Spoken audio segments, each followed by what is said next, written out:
Hallelujah. Buksan po natin ang ating mga Biblia sa Proverbs chapter 6, verse 9. Proverbs 16, verse 9. Sabi po ng salita ng Diyos. Sa New King James Version, 16, verse 9. New King James Version, a man's heart plans his way, but the Lord directs his steps. Sa Filipino, ang tao ang nagbabalak, ngunit si Yahweh o ang Diyos ang nagpapatupad. Amen? Tayong mga tao ang nagpaplano, nagbabalak, nagbabakasakali, pero ang huling say ay tanging sa Diyos lamang. So ang title ng pag-uusapan natin ngayon, When Life Doesn't Go According to Plan. When life doesn't go according as planned. Di ba? Marami tayong plano. Hallelujah. Nung isang araw, pumunta ako nagpa-register ako ng sasakyan. At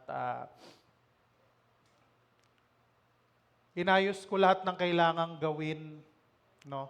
Lahat ng papers, talagang hinanda ko para walang aberya. At lahat ng mga syempre sa may mga sasakyan bago ka magparehistro sa LTO, check mo lahat yan, di ba? Lights, yung busina, yung wiper, lahat. Lalo na kung medyo may kalumaan na yung ipaparehistro mong sasakyan. So, lahat inayos ko talaga, chinek. Talagang walang problema, lahat gumagana, kailangan. Amen? Lahat maayos, no? Kaya lang, pagdating doon, syempre, kumuha ka ng registration, kumuha ka ng, ano tawag doon? Ano tawag doon? Hindi, yung sa insurance, at pagkatapos emission. Pagdating sa emission, di naman mausok, pero sabi, sir, paanuhan nyo muna, di ba? Paano nyo muna sa car wash yung tambutso, palinis nyo. Sabi ko, di naman mausok, sir eh. Hindi sir, kasi ganun. So medyo nakakairita pag nade-delay ka, tapos alam mo, di naman kasi nakita ko, hindi naman mausok eh, kahit binobomba eh. At sabi ko, sir, sige na, kasi made-delay. Hindi sir, kailangan ayusin mo talaga to. So wala kang magagawa. So talagang nagpa-car wash muna, nagpalinis ka. Then sabi ko, sana okay na, walang problema. Di ba? Pagdating naman dun sabi ko, kailangan, may ganun kasi ako eh. Meron akong ganong instinct na lahat ng gagawin ko sa araw na yon at sa isang linggo, dapat ma-accomplish ko. No, kahit hindi ko yan gagawin, basta ang plano ko, this week, kailangan matapos yung nasa isip ko na kailangan gawin. So, ganun yung mindset ko. Kaya sabi ko, matatapos na yung linggo, kailangan matapos ko to, yung registration, kasi hindi pwedeng magamit yung sasakyan unregistered, delikado. So sabi ko, sige, ginawa ko yung sinabi nila, inayos ko, bumalik na ako, sabi ko, confident na, ayan, okay na, wala nang problema. Pagka-test dun sa emission, sabi, ayan sir, okay na, wala nang problema. So tuloy-tuloy na ang expected ko. Pagdating naman dun sa inspection na, grabe yung inspection dahil hahanapan ka ng mali. Titingnan lahat, sabi ko, kinakabahan ako Sir, yung ito okay naman, sir, yung brake light, lahat, dapat walang pundido. Sabi, talagang hahanapan ka ng mali. At sa isang pagkakataon, yung napunta pa sa akin na inspector, yung parang feeling ko, terror to Kasi may mga inspector doon sa sobrang, madalas ako mag-rehistro kasi yung mga sasakyan natin dito sa church. Namumukhaan ko na, eto mabait to, pagka diretso pirma na, dire.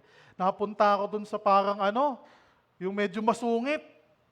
Tapos, hindi pa dapat ako yung nasa linya. Kasi may senior na nauna sa akin, dapat yung senior. Pero sabi niya, hindi, ikaw. So ako na, pagdating doon, sabi, okay naman lahat. Naghahanap talaga ng mali, yung mga seatbelt, gano'n, lahat, inikot-ikutan. At may nakitang isa na konting problema dahil yung salamin may crack. No? At yun ang naging dahilan na hindi pwede. Sabi, sir, paayos nyo muna yung salamin. No, sabi, sir, ano lang naman yan? Hindi naman yan, talagang ginagamit lang namin yan sa church, pang service. Ay, sir, hindi talaga. No? Hindi ko alam kung kaibigan niya yun kasi may lumapit sa aking fixer, pero hindi ako nagpa-fixer. Hindi ko alam kung friend niya yun na sinabi, pahirapan mo to kasi hindi umano sa akin. Hindi ko alam, hindi ko magbintang. Pero sa madaling salita, medyo disappointed ako kasi inayos ko lahat, pinagsikapan ko, tapos yung timeline ko, dapat matapos ko to ngayong araw. Pero kahit anong pilit ko, kahit anong pakiusap ko, may mga bagay talaga na hindi natin pwedeng ipilit. O may mga schedule, may mga plano na hindi natin kayang tapusin sa pagkakataon na ine-expect natin na magagawa natin. At medyo na-disappoint ako, umuwi ako, sabi ko parang, medyo nakakaano lang, sabi ko lahat ng effort, lahat ng pagod ko, lahat ng mga naunang pinagawa nila ay inayos ko, pero ngayon, hindi pa rin dahil napakahirap. Sabi, palitan yung salamin. Kailangan bagong salamin. So sabi ko, panibagong gastos, di ba? Panibagong headache, tapos delay. Tapos yun lang, yung feeling na gano'n. At naalala ko, sabi ko, Lord, may mga bagay na, pinaalala sa akin ni Lord, may mga bagay na hindi natin talaga kayang gawin. No? Parang sa buhay natin mga kapatid, na meron tayong mga plano, meron tayong mga binabalak sa ating career, sa ating pamilya, sa ministry, sa ating finances, o meron tayong mga pangarap sa buhay, no? Tapos biglang makikita natin na hindi gumana, hindi nangyari according to our plan, according sa expectation natin. Sometimes may mga pintuang nagsasara, minsan naman may mga opportunities na nawawala or mga experience, mga failure, mga disappointments, or delay. Pero mga kapatid, ito ang nagpapatunay sa atin na yung human plans are limited.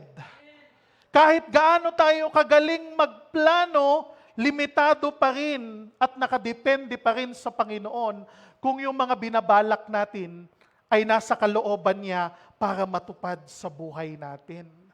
Kaya nga sabi nung ating binasa kanina, tayo ang nagpaplano, tayo ang nagbabalak, pero ang huli ang Diyos ang may kapangyarihang magpatupad nito. Sabi din sa Proverbs 19 verse 21, there are many plans in man's heart, nevertheless, the Lord's counsel will stand. Tayo ang maraming iniisip, sabi sa Tagalog, ang isang tao'y maraming iniisip, maraming binabalak, ngunit ang kalooban din ni Yahweh ang siyang mananaig. Hindi natin alam ang lahat. Hindi natin nakikita ang bukas, hindi natin control ang situation na nangyayari sa ating buhay. Ang kaya lang natin gawin yung ating best. Pero at the end of the day, kailangan nating tanggapin kung ito ba'y kalooban ng Panginoon. Kasi hindi natin nakikita best time ba to? Perfect time ba to? Pwede bang ipilit? O kailangan mo nang ayusin mo, pagandahin, upang ikaw rin naman ang makikinabang in the future. Kailangan mong magtiyaga, kailangan mong maghintay. Parang sa atin, pag may nakita tayong bata, na humihingi, na gusto niya yung isang bagay, pero bilang magulang, ayaw mo dahil alam mo na mapapahamak. Halimbawa, may nagpapaputok. Gusto ng anak mo, bilan mo ako ng paputok. Iiyak siya. Sige na please, tay, bigyan mo ako paputok. Pero dahil ba mahal mo yung anak mo, bibigyan mo pambiling paputok kahit na alam mong may panganib kung sakali niya mang paglaruan niya yon. Hello? May mga bagay na hindi ibinibigay agad sa atin ng Diyos. O hindi ibinibigay ng Diyos dahil nakikita ng Panginoon in the future, baka ito ay maging problema mo. In the future, baka ito ay maging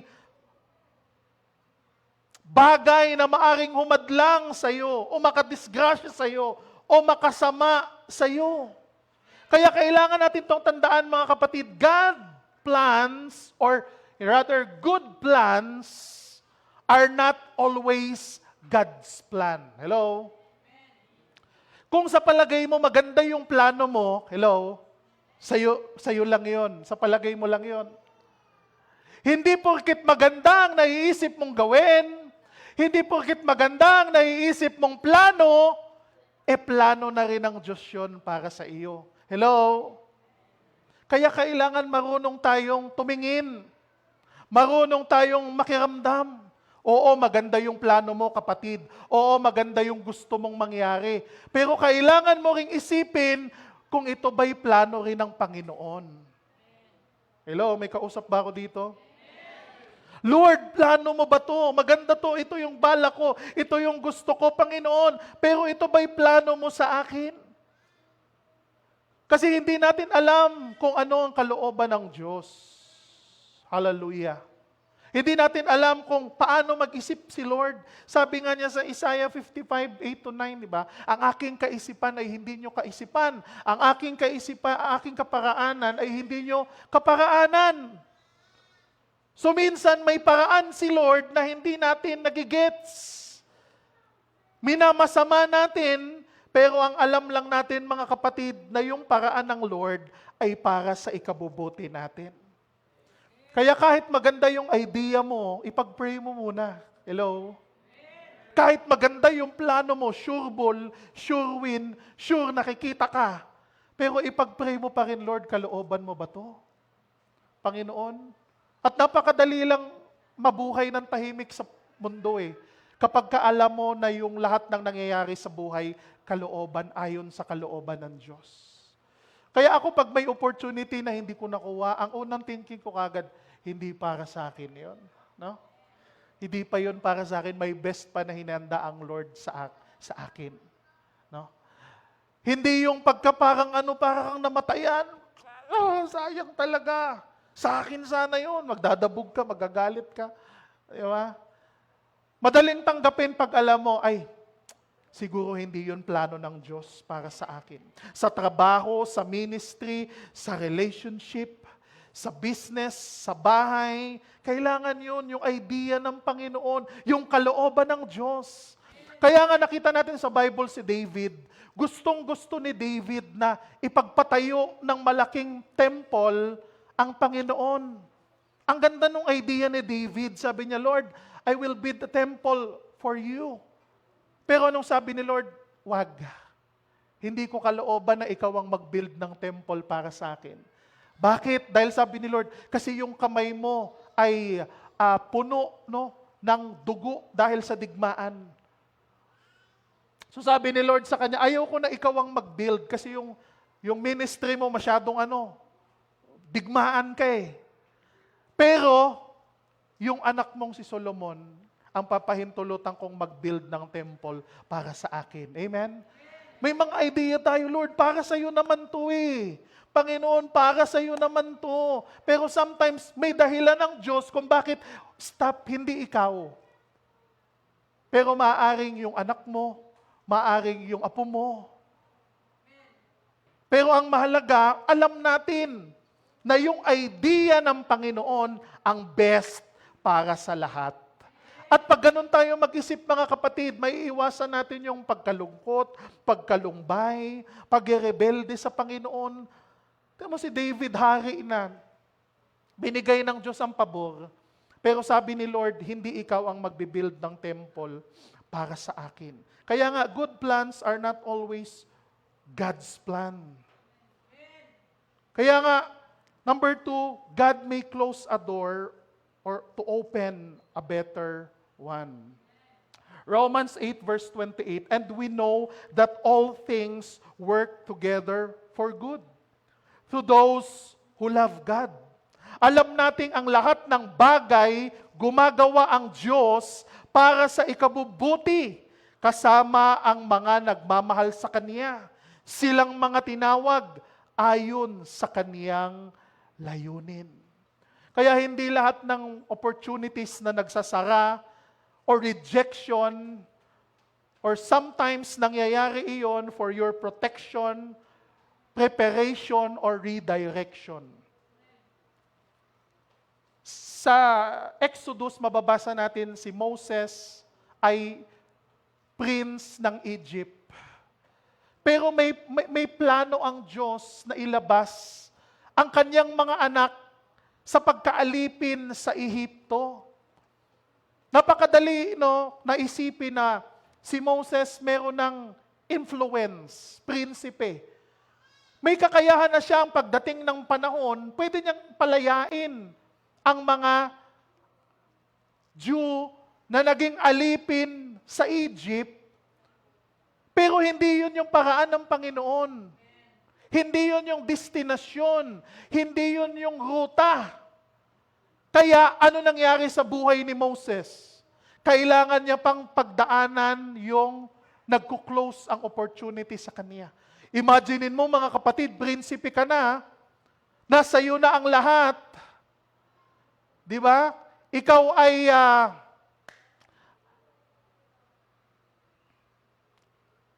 next in line, makapangyarihan. Ikaw ay may kapangyarihan, pero hindi yun yung plano ng Panginoon sa buhay niya. Ano nakita natin sa life ni Moses? Na siya ay napalayas, tumakas, umalis, naitakwil, nawala sa kanya yung kasarapan, kasiyahan, ano pa mga kapatid, kapangyarihan, karangalan, at napunta siya sa lugar, sa wilderness, na kung saan wala nang nakakakilala sa kanya. Pero, sasabihin ni Moses, Lord, bakit ako nagkaganto? Ginawa ko lang naman ng tama . Nakita ko yung isang tao na pinahirapan. Iniligtas ko siya. Pero bakit nangyari sa akin to? Nandito ako ngayon sa wilderness. Nandito ako ngayon sa pagdurusa, paghihirap. Pero nakita natin na yun yung route na gusto ng Panginoon para sa kanya. Minsan sa buhay natin, gusto ng Lord na ma-realize muna natin na walang-wala tayo para umasa tayo sa Kanya ng 100%. Kasi sabi niya, siguro sabi ng Diyos, kung si Moses nandoon lang sa kaharian, hindi ito makikinig sa akin. O baka mayabang ito, baka arrogante ito, baka ma-pride ito. Pero nung nawala kay Moses ang lahat, nagsimula siya sa baba, doon siya nagsimulang makinig sa Panginoon. Doon siya tinawag ng Lord. Hallelujah. At nakita natin, natupad pa rin ang misyon ng Panginoon. Hindi nga lang sa mabilisan at masaganang paraan, ngunit dumaan sa kahirapan, pero merong purpose si Lord. Trinain niya si Moses para sa pagkakataon kung saan na mailabas ang lahat ng mga anak ng Diyos mula sa pagkaalipin sa Ehipto. Hindi ibig sabihin, mga kapatid, na nagsara ang pintuan sa iyo. Wala ka na. Kung hindi, hinahanda ka lang ng Panginoon. Dine-develop lang ni Lord yung karakter mo upang magtagumpay ka. Kasi maaaring nandoon nga si Moses, prinsipe nga siya ng Egypt, makapangyarihan nga siya. Pero kung hindi binago ni Lord ang ruta ng buhay niya, baka hindi nagtagumpay si Moses sa misyon na ilid ang mga tao sa kalayaan mula sa pagkaalipin sa Ehipto. Pero dahil sinunod niya ang plano ng Panginoon, sinunod niya ang ruta ni Lord na gusto niyang pagdaanan, ano nangyari sa buhay? Natapos ni Moses ang misyon. Nagampanan niya ang gawain na inilagay ng Panginoon sa buhay niya. Kapatid, kung sa buhay mo, palagay mo nagsara ang oportunidad na maganda sa iyo ngayon, tandaan mo, may plano na mas mabuti ang Diyos para sa iyo. May misyon ang Diyos sa buhay mo. At the end of the day, mga kapatid, ikaw ay pagtatagumpayin ng Panginoon. Manatili ka lang magtiwala sa Kanya at umasa, hindi ka pababayaan ng Panginoon.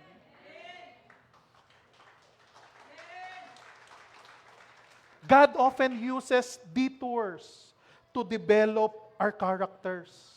No? Gusto kasi natin sa buhay diretso eh. Lord, bigyan mo ako ng ito pinagpipray ko. Gusto natin diretso yung daan. Walang lubak, walang liko-liko. Pero sometimes, pinapadaan tayo ni Lord sa mga ibang ruta. Sa kahirapan, sa baku-bako, sa kalungkutan. Di ba? Pero dinedevelop nun yung ating karakter, yung ating pagkatao. Si Joseph, nanaginip siya na siya ay magiging great. Siya ay magiging leader. Yuyuko ang lahat ng kanyang mga kapatid sa kanya. Pero kung ikaw si Joseph, iisipin mo, straight path lang ang daling abutin nung vision na pinakita sa kanya ng Panginoon. Kaya lang iba yung plano ni Lord, pinadaan siya sa pasikot-sikot ng buhay.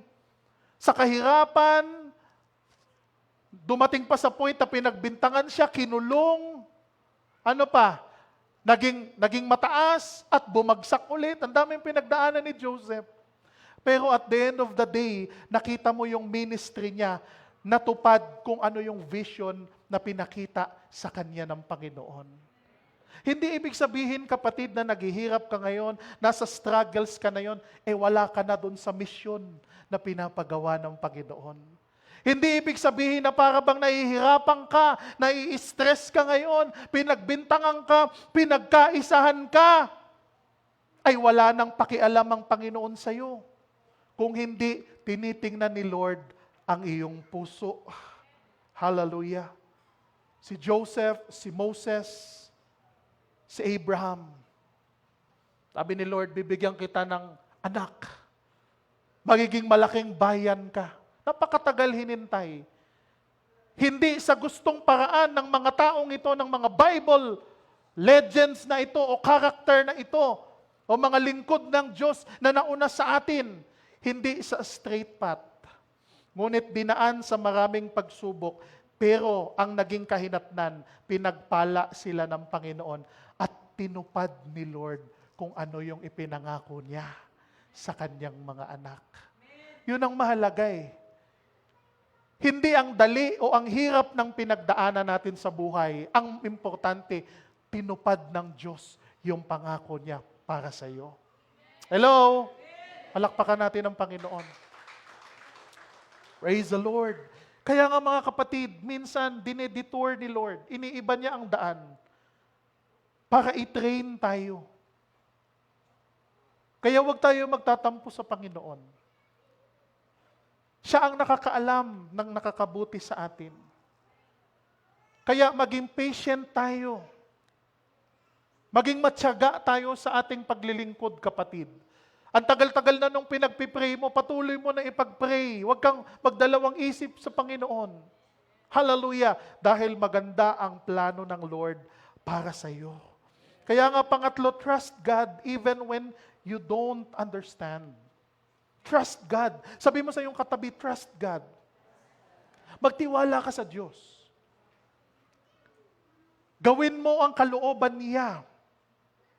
Sundin mo ang prinsipyo ng kanyang banal na salita and then trust God. Trust the Lord. May kasabihan nga tayo, trust the process. Di ba? Sa sports, sa basketball, trust the process. Hindi ka kagad gagaling, hindi ka kagad magcha-champion. Trust the process. Ganon din sa ating paglilingkod sa Panginoon. Trust the process. Kaya nga, lagi ko sinasabi, gawin niyo yung prinsipyo ng Word of God. Yung salita ng Diyos, gawin niyo yung principle ng buhay ninyo. I-apply niyo, gawin niyo, and then trust the process. Kaya kung alam mong ginagawa mo ang salita ng Diyos, ginagawa mo ang kalooban ng Diyos sa abot ng iyong makakaya, ginagampanan mo ang sa kanyang salita, ang kanyang instruction sa buhay mo, at sa palagay mong walang nangyayari, ang sagot, trust the process.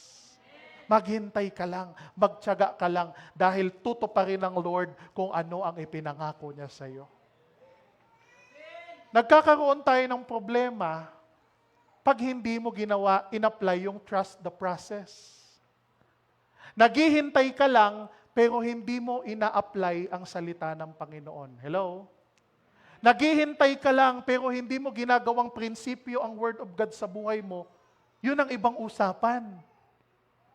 Kaya hindi nangyayari kasi hindi mo ginagawa yung proseso ng Panginoon. Hello? May mga kausap pa ba ako dito? Hindi mo gina-apply yung salita niya. Kahit paulit-ulit mong pinapakinggan, naririnig, paulit-ulit mong binabasa sa kanyang banal na salita, hindi mo ginagawa, kaya hindi nagbabago ang takbo ng buhay mo. Hindi mo tinatry i-apply ang salita ng Diyos. Kaya mahirap talaga. Swertihan, tsambahan lang. Pero kung ina-apply mo ang salita ng Panginoon, ginagampanan mo, naniwala ka sa proseso ng kaniyang kapangyarihan at kaniyang pangako, mga kapatid, kung hindi pa nangyayari ang nananais mo, maghintay ka lang dahil God is in control. Sa tamang panahon, ibibigay ng Lord kung ano man yung ipinapanalangin mo sa Kanya. Kaya nga, sabi ni Lord, iba ang Panginoon. Pag nangako si Lord, hindi pwedeng hindi niya tuparin. Pero ang tanong, ginawa mo ba? In-apply mo ba yung kanyang instruction? Yung kanyang salita? Kaya nga mga kapatid, failure does not mean God has abandoned you. Hindi ibig sabihin na nag-fail ka, inabandona ka na ng Panginoon. Minsan nag-fail tayo dahil sa mali na desisyon, okay lang yun. May chance pa rin naman. Pero sometimes si Lord nariyan. Hindi talaga tayo pinabayaan. Yung failure na nararamdaman natin ngayon, hindi final. Hindi pa tapos ang laban. Habang buhay may pag-asa. At habang buhay ka, may pagkakataon ka na itama yung mali mong nagawa para sa susunod, hindi ka na mag-fail. Hallelujah, palakpakan natin ang Panginoon. Kaya yung struggles sa buhay, dahil nagmali ang desisyon, hindi pa huli ang lahat. Lumapit ka sa Panginoon. Hindi ka inabandona ng Panginoon. Hinahantay lang ni Lord na ma-realize mo yung mistake mo. Hinahantay lang ni Lord na ma-realize mo na kailangan mo si Lord sa buhay mo. Kasi masyado ka nang nagtitiwala sa sarili mo eh. Sa abilidad mo, sa galing mo. Pero nagkamali ka, kaya ngayon, ang puso mo ay nagpapakumbaba na pagdating sa Panginoon. Yan ang importante. Na alam natin paano magpakumbaba sa Panginoon. Kasi wala tayong ipagmamalaki sa Diyos, kapatid. Sabi mo sa iyong katabi, wala kang ipagmamalaki sa Diyos. Yung yaman mo, yung galing mo, yung kagwapuhan mo, di ba? Yung ganda ng pangangatawan mo, yung ganda, yung beauty mo, lahat yan lilipas, lahat yan mawawala. Yung lakas mo, malakas ka ngayon.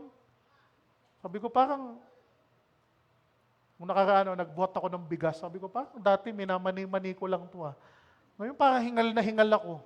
Pakyat dun sa diyan sa taas kasi sa parsonage natin, 4th floor. Kaya minsan pag nandito yung mga kabataan natin, pabuhat muna nito mga to. Pero pag wala sila, di kailangan ko ako lang yung lalaki dito eh. Subuhat ako. Minsan 2 tubig naman, yung mineral na 2 puno. Blue. Sabi ko parang iba na. Hindi katulad nung araw, parang talagang ganadong-ganado ka, di ba? Gustong-gusto mo, sabi ko, ganito pala, no? Pagka nasa middle age ka na, 30s. Tapos nakakaramdam. Tapos, dati ayaw ko nung amoy ng ipikasent. Paho nun. Ngayon, natutulog ako, ganun yung amoy sa kwarto namin eh. Mike, papahid nga, pahid ng likod, sakit dito. Dati ayoko talaga ng amoy na yan. Di ko ma-imagine na darating ang panahon, magiging magiging best friend kayo. Tutulungan ka niya sa mga ano-ano mo, sakit-sakit, sa mga hangin-hangin. So yan ang buhay. Wala tayong may pagmamalaki sa Diyos. Lahat ng meron tayo lilipas. Yung galing, yung talento, maaring mawala. Maliban na lang kung patuloy mong ihahandog sa Panginoon. Hallelujah. Pero lilipas yung ganda, yung itsura, yung talino, yung galing, lahat mawawala. Kaya pasalamatan natin ang Diyos kung hanggang ngayon nagagampanan pa natin ng maayos yung mga bagay-bagay na ginagawa natin sa buhay. Hallelujah! Praise the Lord! Kaya, kailangan natin siya. Hindi tayo dapat lumayo sa Panginoon. Pang-apat, seek God's will above your own. Ito mahalaga. I-seek natin yung will ng Panginoon kaysa sa will natin. Napaka-importante nito. Na hindi lahat ng bagay na naisip nating maganda, paraan na naisip nating maganda, ay yun lang ang tanging paraan. Kailangan i-seek natin yung kalooban ng Panginoon una sa lahat. Nakita natin to, na-illustrate ito kay Jesus. Bagamat si Jesus, may kapangyarihan, nasa Kanya ang lahat. Hallelujah. Nasa Kanya ang lahat ng power para baguhin ang sitwasyon na kinakaharap niya. Pero ano yung prayer niya sa Ama? Sabi na, Lord, not my will, but your will be done. Amen? Sabi sa Matthew 26 verse 39, lumayo siya ng kaunti, si Jesus. Si Jesus, nung siya ay nanalangin, nagpatira pa siya at nanalangin, Ama ko, kung maaari po, ilayo ninyo sa akin ang kopa ng paghihirap. Ngunit, hindi po ang kalooban ko, kung hindi ang kalooban niyo ang mangyari. Si Jesus, nung alam niya na nalalapit na ang kanyang pagdurusa, kanyang paghihirap, nanalangin siya sa Panginoon, sa Diyos, sa Ama. Sabi niya, Lord, Ama, kung maaari, hindi ito yung way na gusto kong daanan. Hindi ito yung gusto ko sanang mangyari. Hallelujah. Pero, Father, kung ito ang kalooban mo na pagdaanan ko at gawin ko, mangyari yung will mo. So, in-illustrate dito ni Jesus Christ na tayong mga tao dapat ganon manalangin sa Panginoon. Lord, ito ang plano ko sana, ito maganda Panginoon. Ayaw ko sana yan, ayaw ko sana ng ministry, ayaw ko sanang gawin yan, ayaw ko sana ng misyon na pinapagawa mo sa akin, Lord, kasi mahirap, hindi ko kaya, hindi ako karapat-dapat, Panginoon. Pero Lord, hindi yung will ko, yung will mo pa rin ang susundin ko. Lord, ito yung gusto kong tahakin. Panginoon, ito yung opportunity na nakikita ko na mag-aahon sa pamilya ko sa kahirapan. Ito ang best para sa amin. Lord, but your will, not my will, be done. Kaya, hindi mo pwede sabihin, Lord, pinipilit mo ang Diyos. Ito talaga. Ha? Panginoon, ito ang gusto ko. Pag hindi ito ang ginawa mo, hindi na ako maglilingkod sa'yo. Magbabackslide na ako. Na? Pag hindi mo binigay yung pabor na hinihingi ko sa'yo, ayaw ko na maglingkod. O, ang kapal na mukha. Pero si Jesus, ano sabi? Lord, not my will. Father, not my will, but your will be done. Lahat ng nangyayari sa buhay natin, mga kapatid, idepende natin sa kalooban ng Panginoon. Hallelujah. Kaya, Lord, will mo ba to, Panginoon? Itong gusto kong mangyari, pero will mo ba to? Kaya, pag ganun ka mag-isip, ang daling tanggapin ang nangyayari sa buhay. Ang daling tanggapin kahit gaano kahirap. Kasi alam mo na si Lord ang may akda ng lahat sa buhay natin. Pero kung hindi ka ganun mag-isip, para bang ang bigat ng problema mo? Para bang walang solusyon, para bang walang paraan, nakakalimutan mo na tapat ang Diyos sa Kanyang salita. Ngunit kailangan lang ang kalooban niya ang mangyari, hindi ang kalooban mo. Kaya, success is doing God's will, not achieving your own. Hello?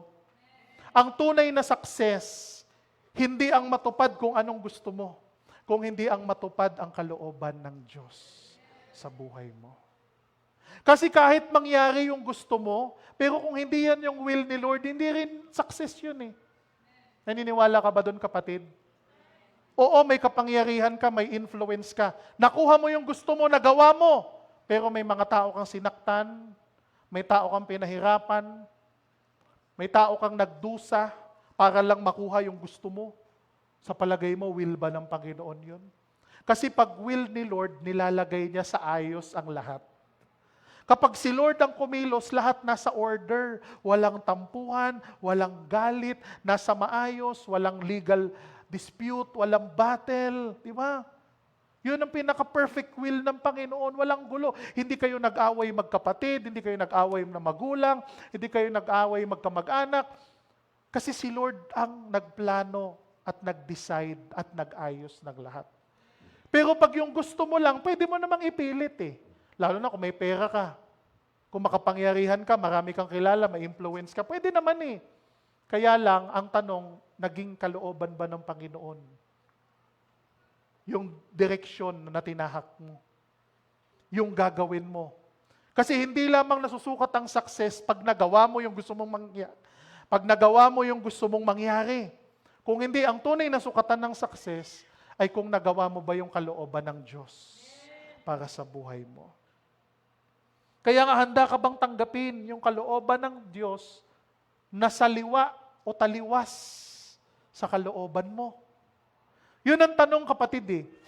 Kaya mo bang sundin yung kalooban ng Diyos kung ito'y naging taluwas sa gusto mong mangyari? Taliwas. Yun ang totoong tanong. Kasi madaling sumunod sa Panginoon pag yun din yung gusto mong mangyari. Hello?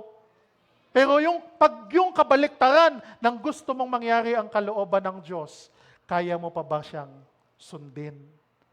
Kaya yun ang tanong sa buhay natin. Willing ka ba na tanggapin yung kalooban ng Diyos na iba sa kalooban mo para sa buhay mo? Kaya napakahalaga nito na yung success natin ay paggawa ng kalooban ng Diyos, hindi lamang yung ma-achieve natin yung ating ginagawa. Kaya anong sabi sa Matthew 6 verse 33? Ngunit higit sa lahat, ang bigyang halaga ninyo ang kaharian ng Diyos at ang mamuhay ng ayon sa kanyang kalooban at ibibigay sa inyo ang lahat ng mga bagay na ito. Kaya number one, importante, anong opinion ng Diyos? Anong sinasabi ng salita ng Diyos? Kaya yung iba gusto mag-work sa malayo. Pero ang tanong, paano yung spiritual life mo at ng pamilya mo kung malalayo kayo sa gawain ng Panginoon? Di ba? Maganda yung isipin mo yung kapakanan ng pamilya mo, pero napakahalaga din na isipin mo yung spiritual na kapakanan ng inyong buong pamilya. Kasi maraming tao lumipat malayo sa church, dinala ang kanilang pamilya. Ano nangyari? Makita mo ngayon na wala sa Panginoon. Hindi na napagpatuloy. Di ba? Kaya ako, hindi ko ina-encourage na lumayo kayo. Kung may lilipatan man kayo, dapat merong fellowship center doon. Patuloy pa rin. Huwag kayong pupunta sa lugar na malayo. Kaya kung maganda yung opportunity, pero ang kapalit naman to, yung pamilya ko malalayo sa Lord, baka pwedeng i-reconsider mo muna yung iyong plano.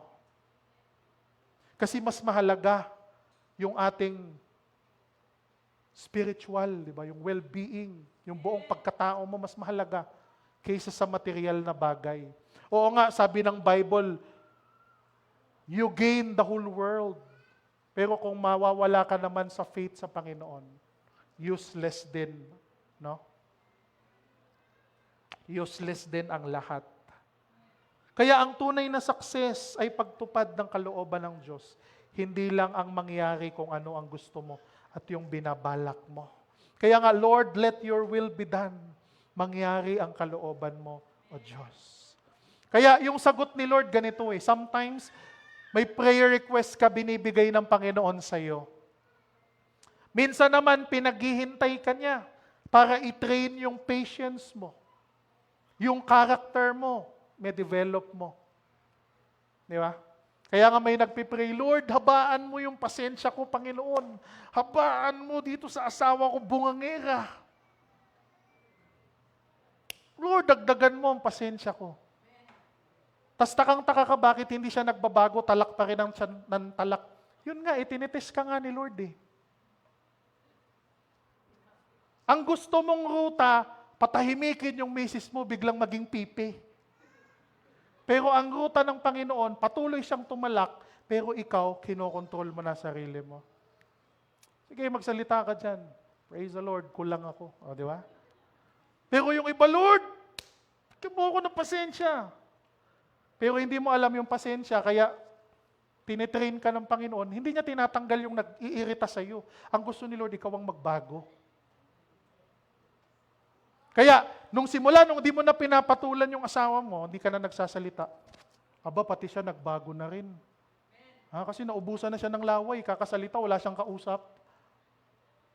Hindi ka na, may pasensya ka na Kulang yan, okay lang yan. So ano nangyari? Naging tahimik yung pamilya mo. Pati yung kasama mo, yung asawa mo nagbago kasi hindi mo na pinapatulan. Yun ang tunay na patience na binigay ni Lord. No? Minsan nagpipray tayo, gusto natin mawala yung mga taong nag-iirita sa atin. Pero kung mawawala sila, paano tayo matitest? Paano tayo matitrain? Diba? Iba yung paraan ng Panginoon. Ang importante lang mga kapatid, patuloy tayong manalig at magtiwala sa Kanya. Praise the Lord. Gawin mo lang kung ano ang tama. Kung gusto mo magbago, yung kapwa mo sa'yo, ipanalangin mo sa Diyos. Huwag mong pilitin na magbago siya kasi pareho kayong magiging ma-pride. Magbago ka kasi para magbago rin ako. Di ba? Hello? Bakit hindi ako nagbabago? Kasi hindi ka nagbabago. Ang drama nyo na. Walang mangyayari niyan. Pero kung may isa na magpapakumbaba at ipagpipray niya yung asawa niya, alam mo may issue yung asawa ko may issue yan Pero ayaw niya talagang aminin Gets mo na ayaw niyang aminin kasi ma-pride siya. So saan ka tatakbo? Tumakbo ka kay Lord, manalangin ka. Imbis na palagi kayong magdiskusyon, ipanalangin mo sa Panginoon. At si Lord na ang bahalang humipo sa puso niya. Hello? Kasi kung kayo, ikaw kasi, magbago ka muna bago ako. Ikaw, wala na. Ang dami nyo na sinabi kahit nung dati. Bakit? Si Pinagsisilosan mo, nandun na. Si bakit? Yung ka-textmate mo dati, tagal na. 20 years ago, naalala yung ka-textmate mo noon. Nagbalik na yung lahat ng problema nyo. Pero kung gets mo na may problem yung asawa mo, yung kabiyak mo, yung kaibigan mo, yung partner mo, walang makakapag-ayos, di nyo kayang ayusin, pero kaya ni Lord. Ipanalangin mo sa Kanya. Kailangan may magpakumbaba Kaya pwedeng ibigay ni Lord, pwedeng ihintay ni Lord, pwedeng hindi ibigay ni Lord. Bakit? Dahil maaring hindi iyon para sa ikabubuti natin. Kaya mga kapatid, okay lang na hindi mangyari yung anong plano natin. Basta ang mahalaga, yung plano ni Lord ang mangyari sa buhay natin. Di bali nang hindi yung plano ko, Lord. Kung hindi, ang mahalaga yung plano mo para sa akin. Kasi sabi ng Lord, yung plano ko ay para sa ikabubuti mo, para sa ikalalago mo. The best ang plano ni Lord para sa iyo. Sabi mo sa iyong katabi, the blessed ang plano ni Lord para sa iyo. The best ang plano ng Panginoon para sa iyo. Yung plano natin, akala lang natin yun ang best. Pero hindi, si Lord ang nakakaalam kung ano ang best natin. Kaya kung ano man yung plano mo na hindi umayon according to your plan, magtiwala ka lang sa Diyos na may plano siya na mas maganda para sa iyo. Hiniling kong pahing lahat mga kapatid ay tumayo. Praise the Lord, hallelujah. Lord, not our will, but your will be done. Panginoon, hindi yung mga plano. Yun yung prayer natin ngayon. Sa buhay, bago tayo matulog, pagising, pag nananalangin tayo, personal devotion natin, Lord, not my will. Lord, ito sana yung gusto kong mangyari. Ito sana yung pangarap kong mangyari. But Lord, not my will, but your will be done. Kung kalooban ni Lord, praise the Lord, hallelujah. Pero kung hindi yun yung kalooban ni Lord, madaling tanggapin. Praise the Lord, hallelujah pa rin. Dahil alam natin si Lord ang may kontrol ng lahat. Ama naming banal, maraming salamat o Diyos sa iyong salita na siyang nagpapaalala sa amin, Lord, na palagi kaming magdepende sa iyo. Lord, sa iyo kami nakadepende, Panginoon, sa lahat ng nangyayari sa aming buhay. Sabi sa iyong salita, gawin lang namin ang best namin. Gawin lang namin ang iyong salita, Lord. I-apply lang namin ang principles ng iyong salita, Lord. And you will handle, you will take the rest. Ikaw na ang gagawa. Ikaw na ang kikilos para sa amin, Panginoon. May mga bagay na hindi namin kailangang ipilit, Lord, dahil maaaring ito ikapahamak namin. Ngunit, kami ay magtitiwala sa iyo na may mas maganda kang plano sa iyong mga anak. Lord, I pray na patuloy yung plano mo, O God, na mangyari sa buhay ng bawat isa sa amin. Ano man pong misyon, ano man pong ministry, Lord. Ano man po, Panginoon, ang pinapagawa mo sa buhay ng bawat isa sa amin. Nawa ang kalooban mo ang masunod, hindi ang sa amin, Lord. Dahil yung nakikita namin, Lord, ito lamang. Pero ikaw, nasasaksihan mo at nakikita mo ang aming future. You know, Lord, very well kung ano, Panginoon, ang makakapagpabuti sa iyong mga anak. Kaya, Lord, mula sa araw na ito, Lord, ang prayer namin, not our will, hindi ang will, not my will, Lord, but your will be done sa buhay namin, Lord. Salamat, O Diyos, na panatilihin mong matatag ang iyong mga anak sa kanilang pananampalataya sa iyo hanggang sa iyong muling pagbabalik. Hindi kami matinag, Lord. Ano man ang pagsubok, ano man ang problema, ano man ang makita namin sa aming kapaligiran at sa aming kapwa, Panginoon. Ngunit ang puso at isip namin ay mananatili lamang, Lord, sa iyo. Ikaw lamang ang aming titingnan. Ikaw lamang ang aming inspirasyon. Lord, salamat na patuloy mo kaming pinagpapala. At kailanman, Panginoon, ay hindi mo kami pinabayaan, Lord. Kahit kailan, hindi ka nagpabaya sa amin. Lord, you are present, Panginoon. Kahit sa gitna ng kahirapan at pinakamasalimuot na yugto o bahagi ng aming buhay, you were there, Lord. Nakikita mo ang lahat. Kaya salamat na hindi mo kami iniwan, hindi mo kami pinabayaan, at hanggang ngayon, narito pa rin kami, patuloy na naglilingkod ng tapat sa iyo. Lord, pagpalain mo ang iyong mga anak na sa kanilang pag-uwi sa tahanan, dala-dala nila ang kapayapaan, ang kasiyahan, Lord, na sa iyo lamang namin, Panginoon, matatagpuan. Pagpalain mo ang bawat isa, even ang mga kaibigan at kapatid namin online, salamat na ikaw rin ang mag-bless sa kanilang buhay. Lord, we give you all the praises and the glory. Sa iyo lamang ang lahat ng kapurihan. Sa pangalan ni Jesus. Amen at Amen. Hallelujah.